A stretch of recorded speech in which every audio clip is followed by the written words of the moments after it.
This video is going to have a look at the properties of materials that certain kind of bondings lend themselves to, explaining why we get those different properties. So we've got to have a look at the three really key things that bonding has to do with in terms of the properties. First thing is what actually happens to the electrons in that kind of bonding. So quite a lot of this will just be note taking and identifying and making lists. So the key thing here is what happens to those electrons. The two ones you get asked about specifically in the exams are their ability to conduct electricity and the melting point. So we're going to have a look at those two. Now, when we talk about electrical conductivity, we will always refer to the movement of, and this is really important here, charged particles.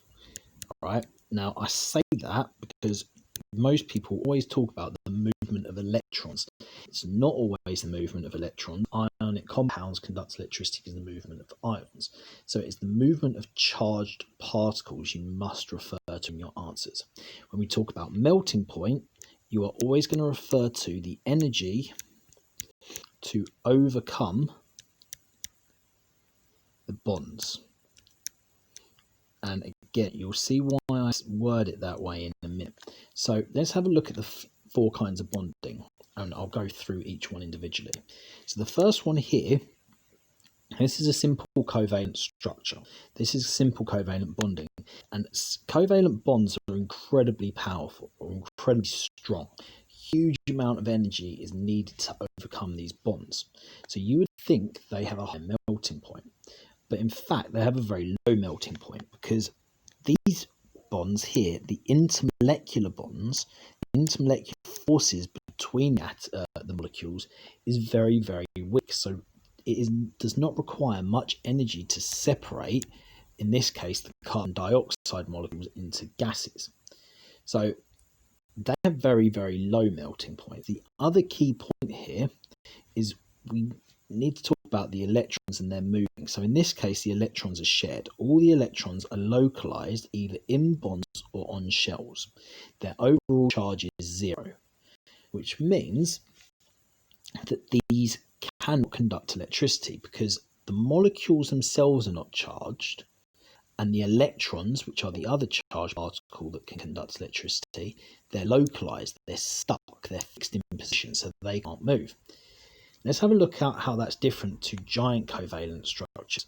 Now, this here is diamond. Diamond still has those localized bonds, those shared electrons, and therefore it can't conduct electricity because these are localized, they can't move anywhere.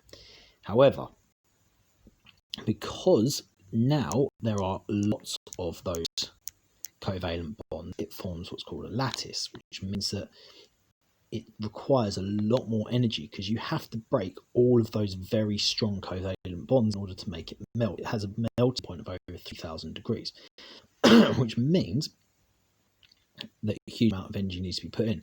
The way I like to think about this is like tearing off individual sheets of paper.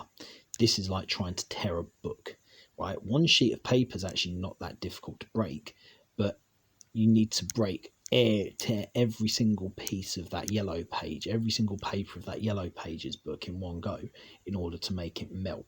So that takes a huge amount of energy.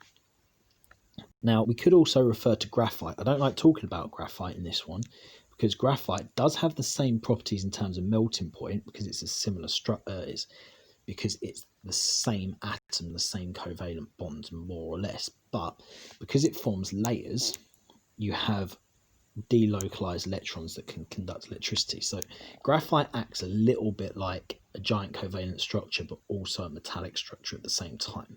So try not to fall into that trap. For more details, I would look at the video on giant covalent structures and allotropes of carbon.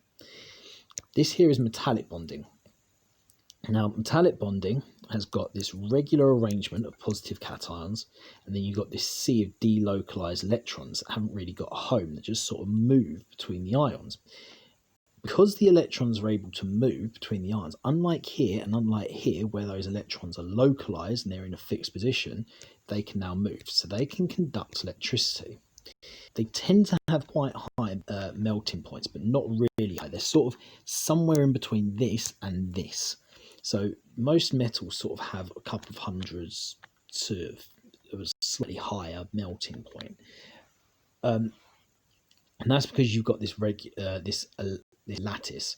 Now, where I said the electrons are important, they are delocalized, and that delocalized sea of delocalized electrons holds together the positive cations, and that requires a lot of energy to overcome. The last one here is ionic. Now, this is an ionic lattice, and what you'll see is you've got green, which is one ion, and purple, which is another. So you have two different ions, and they're in an alternating pattern. Now, it's a little bit like the yellow pages sort of idea. The individual bonds are quite, depending on which structure it is, relatively easy to remove. If you think about sort of, you can scratch salt off, you can take salt down with a grinder, right? They're not that difficult to break off. However, because there are so many of these ionic bonds, their melting points are really, really high. So a huge amount of energy needs to be applied to overcome and break all these bonds at once, and that bond, that attraction that holds them together, is what we call an electrostatic bond or electrostatic attraction. The other key thing is they do not conduct electricity when solid because they're in a fixed arrangement. This is like year 7, solids, liquids and gases. The particles can vibrate a little bit, the ions can vibrate a little bit, but they can't actually flow, they can't move. Once they melt and they become molten, or when they dissolve and they become aqueous, they separate from each other or are able to move past each other. Now, because they are ions, they are charged. The electrons do not conduct electricity. The actual ions themselves are able to move, and they are what conduct electricity and carry the charge.